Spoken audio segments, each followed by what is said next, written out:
10 seconds to self-destruct. Brothers and sisters. Como mierda. Y ahora les vamos a dar por el culo. I want to survive. I want to live. Damn you! El pánico es global. Silent Breed is people!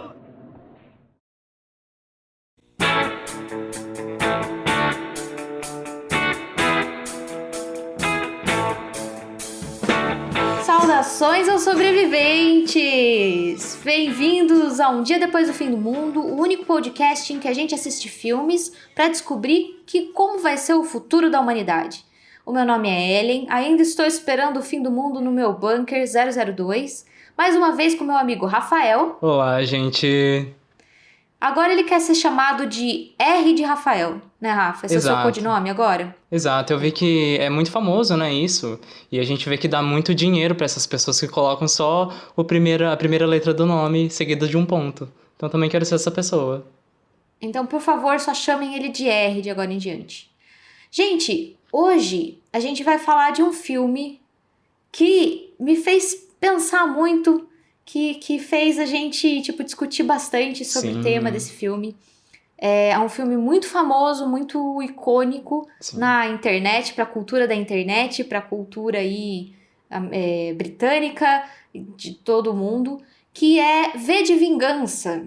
V de Vingança é um filme de 2005, que foi dirigido pelo James McTeague, e baseado na HQ do Alan Moore, grande Alan Moore aí do Watchmen também, e David Lloyd. E foi produzido pelas irmãs Wachowski, que são as mesmas que dirigiram Matrix, outro filme que a gente vai falar mais pra frente, tá, gente? Sobre o que fala o filme? Numa Inglaterra distópica, onde um regime totalitário controla a população, vive a jovem Eve, que é a Natalie Portman, e um dia ela acaba saindo depois do toque de recolher, que é estabelecido ali pelo governo, e ela é cercada por policiais do mal, bem do mal esses policiais, que trabalham pro governo, até que aparece, tananã, o Batman, não, quer dizer, o V aparece para salvar ela. O V é um mascarado rebelde que tem um plano para derrotar a opressão do governo e trazer de volta a liberdade e justiça para o país. Ele é uma figura muito icônica mesmo, e a gente conhece a máscara dele. Então, para quem não sabe, é aquela máscara que acabou virando o ícone daquele grupo Anonymous da internet. E nem todo mundo sabe que vem dessa história, o design foi feito pelo David Lloyd nessa HQ que começou a ser publicada em 81. Então é dos anos 80 a HQ e o filme é de 2005. A máscara em si, ele é baseado numa figura muito importante britânica, que é o Guy Fawkes. Ela é uma figura histórica. Eu acho que... Aí eu não sei, tá, gente? Que eu não entendo tanto de cultura britânica. Na minha cabeça, eu consigo ligar ele sendo uma figura histórica, assim como o Tiradentes é uma figura histórica aqui no Brasil. Sabe que tem o dia do Tiradentes? Por quê? Só que lá ele é considerado, ou era considerado até então, um vilão. Quem que foi o Guy Fawkes? Então, em 1605, esse cara fazia parte de um grupo de católicos. E o rei, na época, ele era... Protestante.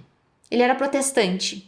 Então ele fez parte desse grupo conspiratório que tinha um plano de matar o rei, que era o rei James na época, e explodir o parlamento. Mas, assim como... Por isso que eu também acho que liguei o Tiradentes na minha cabeça, porque assim como o Tiradentes, ele foi traído. Também foi traído. Então eu acho engraçado que ele ficou famoso por uma coisa que ele quase fez, mas não fez. Porque pegaram o cara, sabe, desmantelaram tudo ali, e ele foi preso e foi torturado e foi morto. O Guy Fawkes. E ele tinha essa aparência, né, com a barbichinha dele aqui. Agora eu não sei como se chama essa barbichinha. Quem conhece a máscara, se você procurar Guy Fawkes no Google, a gente até pode colocar no nosso Twitter, enfim. Sim. Mas você vai ver como é a carinha dele, assim, com aquele chapéu, aquele tipo de barbichinha, bigode e tal.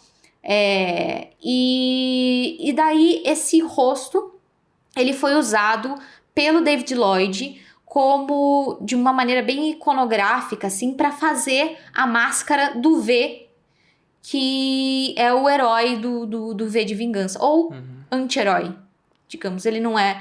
Principalmente, eu acho que na HQ, a gente vai falar um pouquinho depois sobre a diferença das HQs e do filme, mas ele é menos herói. Eu brinquei que ele é o Batman, porque eu acho que no filme ele é muito mais herói do que na HQ. Na HQ eu acho ele mais, como o pessoal diz, complexo. Ele é mais louco, tá, gente? Ele é bem maluco. E ele talvez seria considerado mais um anti-herói. Mas foi isso. Então, é engraçado que você vê agora na internet um grupo que se diz hacker e tal, que são os anônimos, que usam a iconografia dessa máscara que veio do filme, que veio da HQ, que foi desenhado pelo David Lloyd, que se inspirou, por sua vez, nessa figura histórica britânica que é o Guy Fawkes. Sim. E, gente, não vai fazer igual eu e confundir com a máscara do Pânico, tá? Como se tivesse outra expressão. Porque eu já fiz essa confusão e não tem nada a ver. Bem icônica também. Bem icônica. Pois é. Então, gente, é interessante também ressaltar que o Guy Fawkes é descrito pelo David Lloyd como esse pré-anarquista. Porque ele tem esses ideais que... é contra o Estado, né? O anarquismo, ele fala sobre isso, né? Ser contra o Estado. Independente dos meios que você tenha que fazer para isso, mas a gente fala mais disso um pouquinho no final do episódio. E é interessante esse personagem do V, né? Porque... ele faz muitas coisas erradas, assim, de matar e tudo mais, mas na verdade ele tá matando pessoas ruins também, né? E eu acho que o mais interessante é na hora que ele vai matar a pessoa, só que essa pessoa, na cena anterior do filme, ela tá fazendo uma coisa horrível, tipo, estuprando uma mulher, sabe? Uma coisa desse tipo. E aí a vítima está lá falando, por favor, não faça isso comigo. E aí ele, não, vamos continuar, né? Na hora que o V entra pra matar a pessoa, ele faz a mesma coisa que a vítima fazia, pedindo piedade do V. E assim, eu acho que esse tema da hipocrisia é tão interessante nesse filme, é muito interessante. E eu gosto nesse filme também que ele não entende o vilão como uma pessoa só, né? Porque poderia cair naquele negócio de tipo, matei o chanceler, acabou os problemas. Ele não. Esse filme, ele compreende essa ideia anarquista, que na verdade o problema não são pessoas específicas, é o Estado inteiro. E isso é muito significativo nesse filme.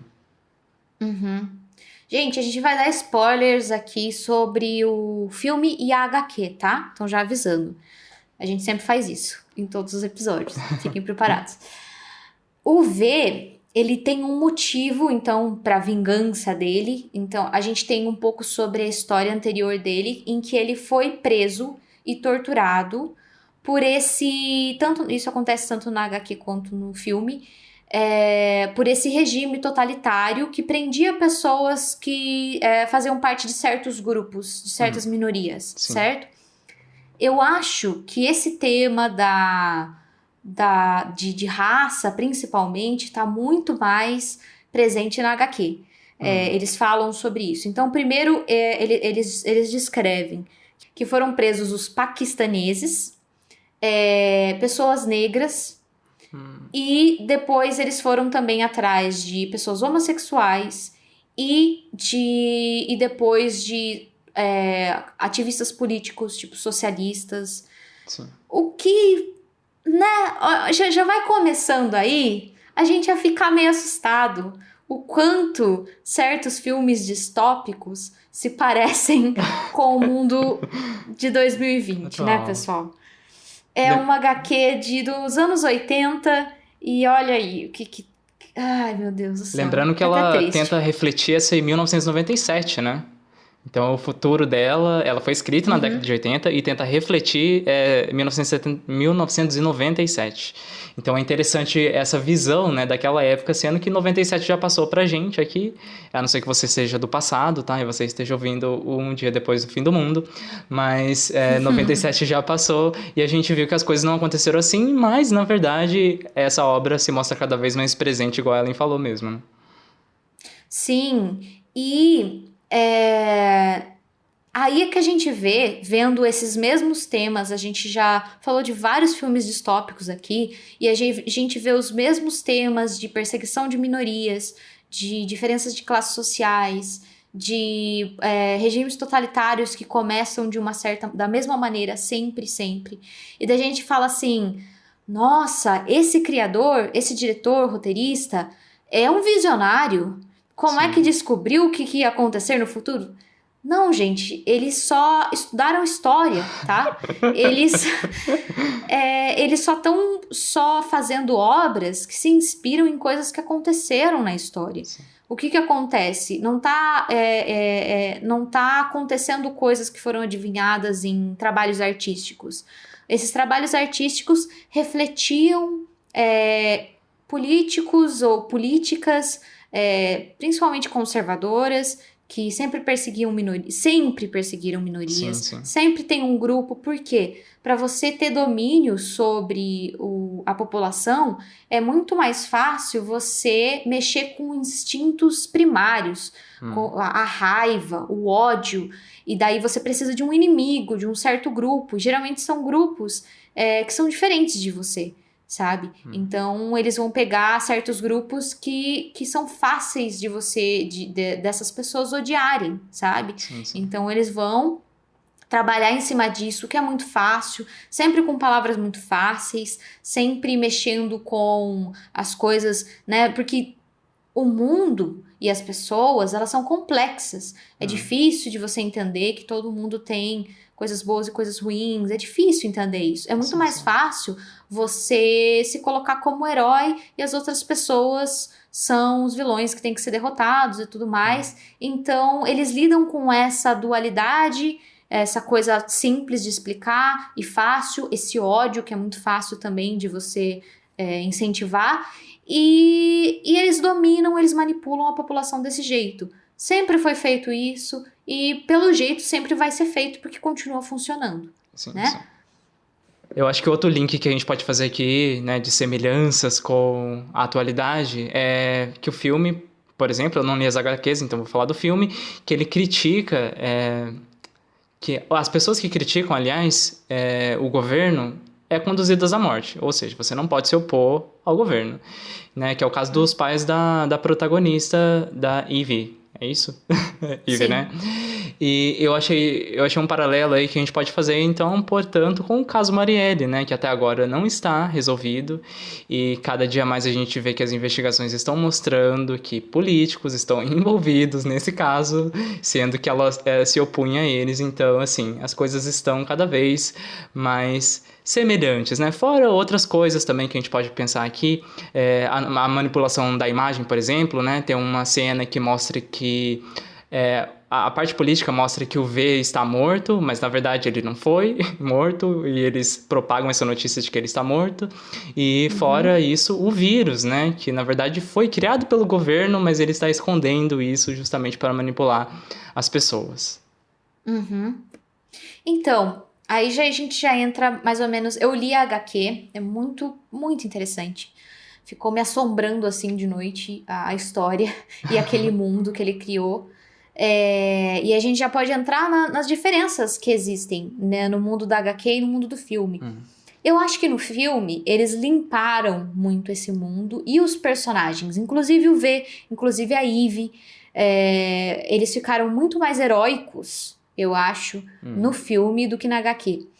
Eu vou confessar que não é o que as pessoas geralmente falam, mas eu gosto de ter um pouquinho de assistir, me dá um alívio, apesar de saber que a reflexão vem justamente dessas pessoas que são muito mais humanas e do fato do V na HQ, ele é muito mais maluco, você vê que ele tem problemas, eu acho que ele ficou traumatizado por tudo que aconteceu com ele. Então, na história conta que ele foi torturado no passado, a gente falou que o governo, ele pegou essas minorias e colocou num campo que pode ser considerado um campo de concentração. E a gente não sabe quem ele era, a gente só sabe que ele foi torturado, ele foi drogado ali e experimentos científicos foram feitos com aquelas pessoas, assim como foi feito na época do nazismo. E não vamos esquecer também que na época do nazismo não foram só os judeus que foram presos e mortos e torturados. pessoas negras também, porque eles não faziam parte da noção de perfeição que eles tinham de raça ariana ali na Alemanha, no que o partido nazista tinha. Homossexuais também foram presos e torturados, tá? Não foram só os judeus, então, e é lógico, os judeus, porque não faziam parte da religião cristã ali que eles tinham também, que fazia parte daquele ideal.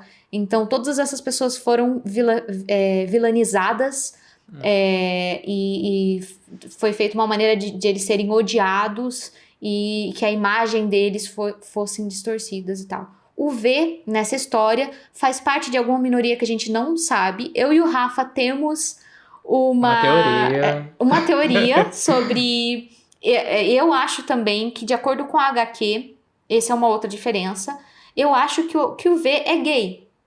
Eu acho que é por isso que ele foi preso. Porque ele não faz parte, eu acho que ele não faz parte das outras minorias ali. E eu não sei. No filme, ele tem um caso amoroso com a Eve. Sim. Mas na HQ, eu não sinto esse caso amoroso. Eu sinto que esse amor dele por ela é muito mais de um... Aprendiz de um e mestre, né? De um mestre para uma discípula, no caso. Ele quer passar os ensinamentos dele para ela, e ela é jovem, então ela assimila tudo isso. Ela vê ele como uma figura paterna, mas ela tem problemas com figuras paternas também. Então, o que acontece? Vamos começar pela Eve, porque a gente vê muito da história pelos olhos dela. No filme, Eve do filme é a Natalie Portman, que é essa moça espertinha, ela trabalha numa rede de televisão, e ela faz muito mais sentido, assim, ela vê esse cara louco de máscara, ajuda ela, então ela tem meio que um senso de obrigação com ele, ao mesmo tempo ela não fica confortável com os meios que ele usa, acha ele maluco, porque ele é mesmo, então tem esses problemas. O que mais pra frente, ela faz sentido até um certo ponto, e daí mais pra frente fica estranho quando ela aceita certas coisas que ele faz, como ele tortura ela pra ela ser libertada, e no filme isso fica muito esquisito. Na série, a Eve tem 16 anos, o que deixa tudo muito diferente. Então ela é essa adolescente, ela é muito novinha, tanto que tem uma parte em que a gente é apresentado por um personagem que é um bispo pedófilo. Sim. E o V usa a Eve como isca pra ele. No filme, você vê a Natalie Portman vestida de bonequinha, assim, o que é meio engraçado aquela cena até. E o cara que trabalha ali com o bispo, não sei se ele é também padre, alguma coisa, ele chega e fala assim: teve um problema na agência e eles mandaram uma moça um pouco mais velha do que você tá acostumado. Nossa. No filme, quando ele chega lá, é a Natalie Portman, mas ele acha ela muito bonita e ele é um abusador e tal. E mais pra frente, logo depois, o V vai matar esse cara, vai matar esse bispo.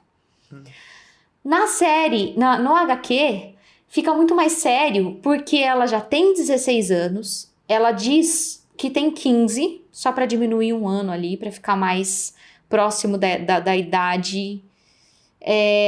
E o que é mais grave ainda é que esse cara ainda fala: ela é mais velha do que a agência costuma mandar. Aí você imagina qual é a idade das meninas que costumam, né? E você fica com muito mais raiva ainda desse bispo. Sim. Você já tem raiva dele no filme, mas todo mundo é muito mais nojento. Tem uns tons sexuais em muita coisa na HQ. Eu acho que são várias pessoas frustradas sexualmente, com problemas, sabe? Sim, é engraçado isso, cara. A maneira... Mas eles são muito humanos, e é isso que é assustador. Os personagens na HQ, eles não são só muito separados em vilões e mocinhos, que é muito mais confortável. Eu fiquei muito perturbada com a HQ, com o mundo da HQ, e muito mais confortável com o filme, né? Tanto que o filme eu acho ele mais claro. O mundo da HQ, ele é muito mais decadente e escuro. E o Alan Moore, numa entrevista em um dos textos em que ele fala sobre a criação, ele fala que ele se inspirou muito nessas histórias pulp dos anos 30, e eu acho que lembra muito os anos 30, inclusive a situação das mulheres ali. As mulheres, inclusive a Eve, elas são... Aí é minha opinião, tá, gente? Talvez eu fale besteira aqui. Na minha visão, elas são muito mais fracas. E eu não acho que o Alan Moore fez isso por mal. Eu acho que ele é realista, a fraqueza delas, sabe? Então elas são tratadas ali... A Eve, no filme, ela sai antes do toque de recolher porque ela vai para um encontro com um cara que trabalhava ali no mesmo lugar que ela. Sim. Na HQ, a Eve sai porque ela tá passando fome, praticamente, e ela sai para se prostituir. Então ela vai e aborda esse policial sem querer, achando que poderia ser um possível primeiro freguês dela. Ela tá muito assustadinha, ela tá muito... frágil ali, e daí o cara pega ela, e aqueles policiais são horríveis, e eles falam que vão estuprar e vão matar ela. E o V aparece da mesma maneira. Mas ela não é esperta, ela não desafia o V tanto assim, eu acho. Eu acho que ela aceita muito. No começo da HQ, o V salva ela, já leva pra casa dele imediatamente, não tem isso dela ir embora, tal. Ela fica ali na casa dele e ela começa a chorar. E eu fiquei pensando, nossa, ela tá chorando porque ela é uma criança sozinha, que um cara, tipo, quase foi, né, abusada ali, um cara mascarado salvou ela e levou pra uma casa desconhecida e ela tá assustada. Não, quando ele volta, ela fala que tava chorando porque ela tava com medo dele não voltar. Ou seja, ela imediatamente se apegou a ele de um jeito que eu falo, menina do céu, sabe? Sim. Como assim sai correndo porque você não conhece? Tá certo que a gente sabe que o V seria o mais próximo de herói que a gente tem ali, mas ele é um maluco também, sabe? Sim. E ela se sujeita a essas situações. Outra diferença dela também é que a gente tem um personagem no filme chamado Gordon, que é um apresentador comediante, que até ele faz um esquete, tira sarro do líder, e depois ele é morto, tal, por causa disso. Mas no filme, ele é esse cara sensacional, ele é engraçado, e ele tem medo também de ser perseguido, porque ele também é gay. Então ele confessa isso pra Eve. E ele é um personagem muito fofo, muito legal, que acolhe ela. Na HQ, o Gordon é um cara que se aproveita também. Ela tem problemas com essa figuras paternas que ela tem. Então ela até acha que o V talvez seja o pai dela. E ela vê também uma figura paterna no Gordon, que também acolhe ela na casa dela quando ela vai embora da casa do Vi. Aliás, ela não foge da casa do Vi. Ela não foge dele. Ele, quando ela começa a reclamar sobre ele matar pessoas, ele expulsa ela. Ele, tipo, pega ela e coloca na rua e larga ela, assim, tipo, não, essa vida não é pra você, então continue sua vida, sabe? Ele meio que liberta ela ali. E ela fica sozinha, porque eles estão nesse mundo onde você vê outras personagens femininas, elas parecem que não tem muita opção ali de trabalho, sabe? Ou elas se prostituem, ou elas acabam ficando dependentes de homens mais ricos, de homens ali. Todas elas são muito dependentes de homens. Esse Gordon, ele não é gay na HQ. E ele se aproveita, ele é muito mais velho que ela, ele acolhe ela, mas em troca ele acaba manipulando ela de alguma maneira e ela se imagina apaixonada por ele, mas você percebe em sonhos que ela tem, coisas assim, que ela vê nele uma figura paterna e ele claramente se aproveitou disso ali. Ah, você quer ficar na minha casa? Ai, sim, mas o outro quarto tá ocupado, você vai ter que ficar no meu quarto, sabe?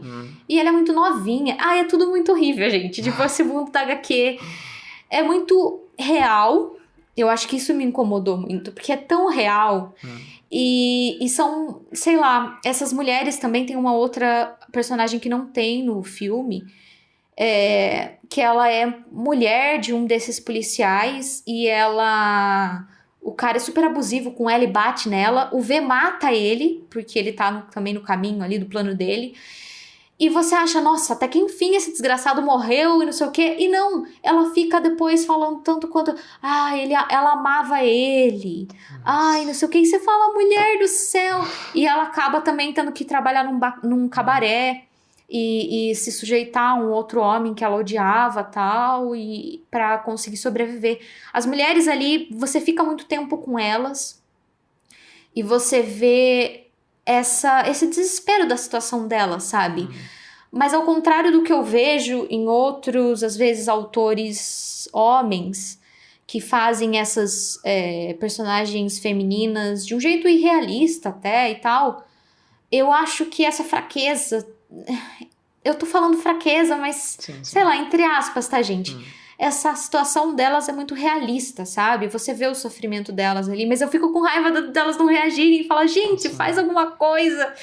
E sei lá, mas elas são muito dependentes, não só financeiramente e tal, mas emocionalmente desses homens, entendeu? Elas precisam deles emocionalmente. Eu acho que é isso que me frustra na história. E é isso que é muito realista e deixa muito complexo. Então eu falei aqui das mulheres e tal, mas os vilões também. O líder, pra começo de conversa, como que é o nome do ator que faz o líder no filme? O John Hurt.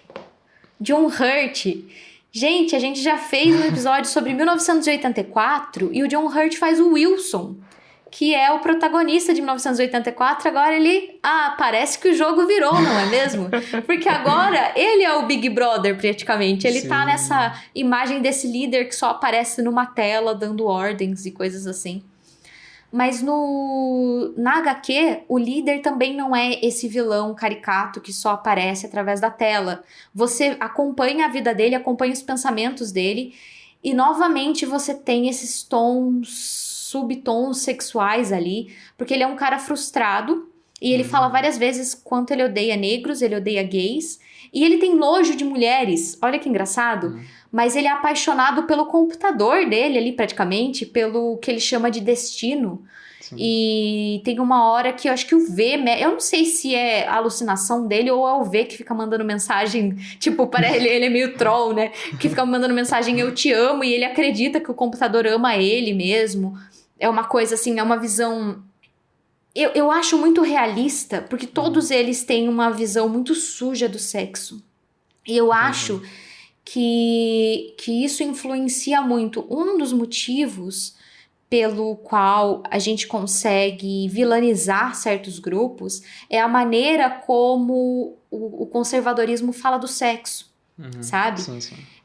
E é sempre uma coisa suja e tal, e é uma coisa muito horrível, sabe? E sempre, às vezes, acaba ligando com pedofilia, com coisas assim. Coisas que a gente sabe que acontece muito também do lado conservador. Acontece de todos os lados. Tem pessoas ruins, assim, de todos sabe? Todas as vertentes políticas e todos, infelizmente, assim. Pessoas que machucam mulheres e pessoas que machucam crianças estão em todos os lugares, e isso é horrível. Mas eu acho que a gente não vai resolver esse problema e evitar que essas pessoas sejam machucadas enquanto a gente não falar sobre isso. Enquanto for tabu, enquanto, sabe, a gente não vai conseguir resolver. E é uma coisa muito importante de se resolver, sabe? E a gente não... E é muito engraçado como os personagens do Alan Moore tem essas frustrações sexuais, essa coisa esquisita, todos eles. O próprio V, que ele é muito mais maluco na HQ, ele uma hora fala com a estátua da justiça como se ela fosse uma amante que traiu ele, sabe? Você, sua prostituta, você aceitou outro em sua cama, e daquela maneira que ele gosta de rimar e falar em poesias e, sabe, em versos, aliás, ele fala em versos o tempo todo.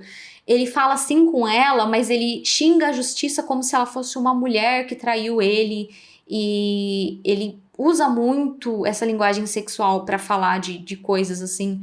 Todos eles usam, o líder também usa. Aí você vê as semelhanças que ele e o líder têm, o que é assustador, porque ele deveria ser o nosso herói, sabe?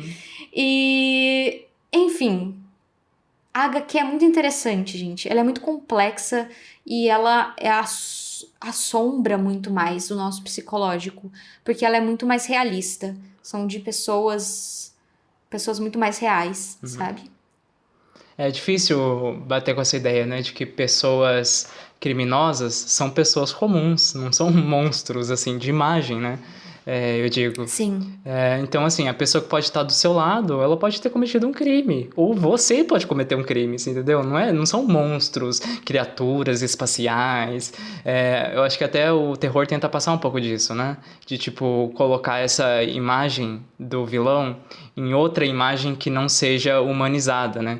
Pra justamente a gente pensar que o monstro é um monstro, que ele nasceu assim, e não que ele se tornou, né? E é uma interpretação bem errada, né? A gente pode se colocar assim. Sim.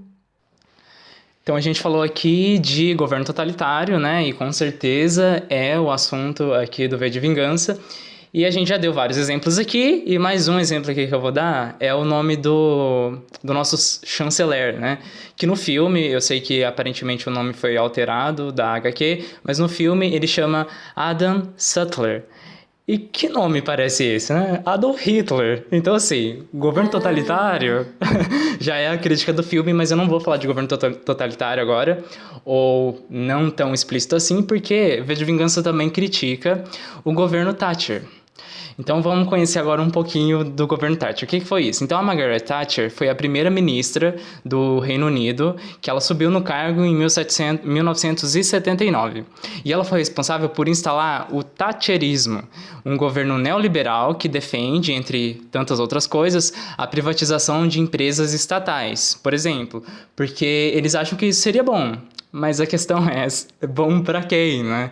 Porque o thatcherismo foi responsável por duplicar a taxa de pobreza inglesa, também foi um governo que eliminou o salário mínimo, combateu os sindicatos de trabalhadores, aumentou o número de desemprego e aumentou os impostos para pessoas baixa renda e diminuiu para as pessoas de renda alta. Ou seja, ser pobre na Grã-Bretanha na década de 80 foi, assim, um inferno. E, assim, não sou só eu que tô falando, porque quem concorda também com isso foi o autor da HQ V de Vingança, o Alan Moore, e eu vou ler para vocês um trechinho do discurso dele, que eu achei muito interessante. Então, ele disse assim: também se evidencia uma dose de ingenuidade na nossa suposição de que seria necessário algo tão dramático quanto um conflito nuclear para lançar a Inglaterra no fascismo. Estamos em 1988 agora. Margaret Thatcher está iniciando seu terceiro mandato e fala confiante de uma liderança ininterrupta dos conservadores no próximo século. Minha filha caçula tem 7 anos e um jornal tabloide acalenta a ideia de campos de concentração para pessoas com AIDS. Os soldados das tropas de choque usam visores negros, bem como seus cavalos, e suas unidades móveis têm câmeras de vídeo rotativas instaladas no teto. O governo expressou o desejo de erradicar a homossexualidade até mesmo como conceito abstrato. Só posso especular sobre qual minoria será o próximo alvo dos próximos ataques. Estou pensando em deixar o país com minha família em breve. Esta terra está cada vez mais fria e hostil e eu não gosto mais daqui. Gente, essa frase eu achei ela incrível. Então, assim, com essa fala dele, eu acho que está mais do que claro que V de Vingança é abertamente uma crítica ao governo da Margaret Thatcher. E por quê? Porque ele tenta mostrar que um Estado de livre economia ainda é um Estado. Portanto, ele é opressor. E que se esquece da sua população, que diz pregar um individualismo, né, que é uma das ideologias, das ideias do neoliberalismo, mas esquece do indivíduo propriamente dito, apenas usando esse indivíduo em benefício do mercado e da economia e, consequentemente, do próprio Estado e do poder político, né? E quem é a figura desse V, né, o nosso herói / anti-herói, ele é um anarquista, né? E pelo símbolo dele, que a gente vê no filme, na HQ, a gente já consegue identificar essa referência claramente, assim. Então esse personagem vê como única solução para essa sociedade a destruição do Estado, mesmo que para isso ele tenha que usar métodos violentos e só assim promover a real liberdade dos indivíduos, porque isso é uma falsa promessa dentro do liberalismo, porque como a gente viu, essa liberdade não é para todo mundo, né? Mas, para não generalizar o anarquismo só nessa definição, é importante ressaltar, então, que essa definição que tem em V de Vingança está mais ligada ao pensamento do russo Mikhail Bakunin. Enfim, então essa foi a forma que os autores, então, criticaram o governo Thatcher na sua obra. E, assim, eu achei isso muito interessante, porque o governo Thatcher, para muitos países, hoje em dia, é visto como exemplos. E isso é assustador, as coisas que aconteceram lá. A gente sabe que a Inglaterra provavelmente está num poder econômico interessante agora, mas fruto de pisar em pobres e retirar todos os direitos deles e das minorias, enfim. Essa é outra diferença que tem na HQ. Então, é esse o motivo pelo qual o V acabou virando esse símbolo anarquista. É por causa da HQ. Porque no filme, o final que eles dão ali, aliás, é um final que eu gosto mais, que é mais esperançoso, é mais otimista, que é muito mais socialista, né? Porque as pessoas se unem ali e todos é aquela história, eu também sou ele, todos vestem a máscara e enfrentam os militares ali. Não é o que acontece no final da HQ. No final da HQ, ele passa a máscara pra frente como um símbolo pra Eve. Ela é a próxima que veste a máscara e ele destrói ali o parlamento, né, tudo pro público ver, mas ele diz que primeiro tem a fase dos destruidores pra daí crescer um mundo diferente ali, que são as pessoas que vão construir. Outra diferença que eu acho que define muito a mensagem final é sobre o porquê, o que causou a crise no mundo. No filme tem um vírus, aliás, olha aí o vírus, né? Que o vírus foi criado pelo próprio governo para que ele conseguisse enfraquecer ali as estruturas e tomar o poder. Não precisou disso na HQ, porque na HQ foi uma guerra. Ali, no caso, uma guerra nuclear, porque foi dos anos 80, né? E esse medo da guerra nuclear que existia muito. Sim. Ocorreu essa guerra, não foi atacada exatamente a Inglaterra, mas eles sofreram as consequências, principalmente com falta de recursos ali, comida e tudo mais. E enfraquecido, o governo, enfraquecido ali a economia, a população acabou elegendo esse governo totalitário e conservador. Sim. Então, essa é a diferença. No filme, a gente vê pessoas do povo, esporadicamente ali, e eles são vítimas. Você tem dó ali do povo. Eles só estão sendo oprimidos por um governo totalitário e, no final, eles têm a sua libertação através do que o V está fazendo. Mas na HQ, o povo não é tão inocente assim. Eles é que elegeram esses opressores, esse governo totalitário que mata e tortura minorias. Eles elegeram porque eles acharam que violência e conservadorismo é igual a força. O que não é, tá, gente? Não é. Não vai resolver problema nenhum, essas pessoas querem poder para elas mesmas e é só isso.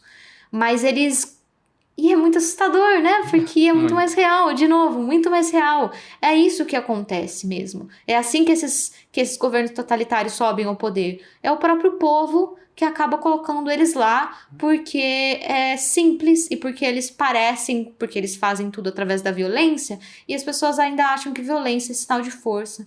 E tudo acaba, sabe, desmoronando por causa disso.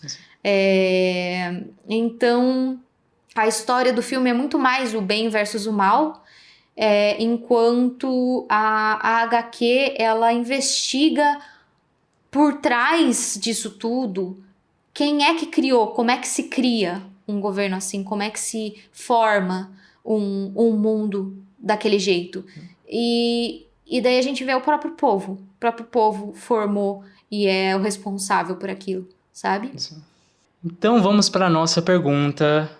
A gente gostou ou não desse filme? E eu já vou começar então falando aqui que eu gostei desse filme, sim, gostei bastante. Eu acho que ele tem um tom muito interessante de entre um super-herói, mas uma aventura super legal também, então assim, eu gostei bastante. E principalmente porque traz essa discussão política, né? Eu acho que é muito interessante isso. É uma coisa que cada dia mais eu acho que eu tô querendo me politizar, saber o que tá acontecendo, pra gente não ser passado a perna, né, por políticos, enfim, prometendo coisas que, enfim. Mas uma coisa que eu tenho que ressaltar aqui é que eu não gostei que a Natalie Portman copiou a nossa novela Laços de Família, tá? Naquela cena raspando a cabeça. E porque não houve créditos, não houve menções a isso. Então eu quero justiça, por favor, Natalie Portman, agora nas suas redes sociais, por favor, fala sobre isso. Obrigado. Copiou a Carolina Dickman na cara. Exato. Eu também achei. Eu achei... Vários filmes aí, eles imitam as novelas brasileiras. Sim. Gente, nossa, eu adorei a história. Ficou muito na minha cabeça. Eu acho brilhante a maneira como foi descrito tudo que aconteceu.